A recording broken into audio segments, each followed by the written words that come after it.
12th Business Maths 2.3 6th sum.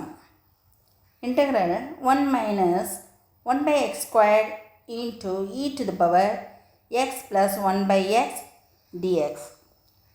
இது நம்ம substitution methodல போடலாம். So, இப்போ let t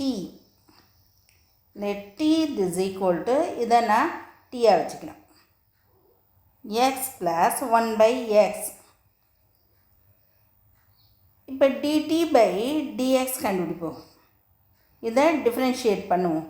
எக்ஸுக்கு என்ன டிஃப்ரென்சேஷன் 1 ப்ளஸ் 1 by எக்ஸுக்கு என்ன டிஃப்ரென்சேஷன் 1 மைனஸ் இதுக்கு வந்து மைனஸ் 1 by எக்ஸ் ஸ்கொயர்.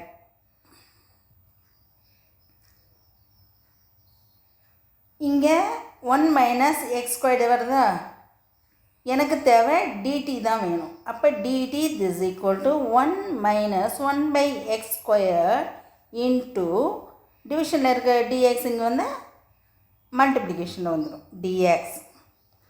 இப்போ நான் இன்டெக்ரலை நான் எப்படி மாற்றி எழுதுறேன், இன்டெக்ரல்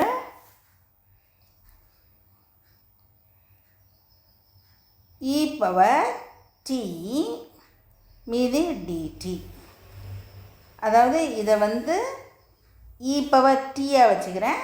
இதை நான் என்ன பண்ணுறேன், இதையும் சேர்த்து டிடியாக மாற்றிட்டேன். So e power t dt. இப்போ e பவர் டிக்கு என்ன இன்டெக்ரல் e பவர் டிஏ தான் ப்ளஸ் சி.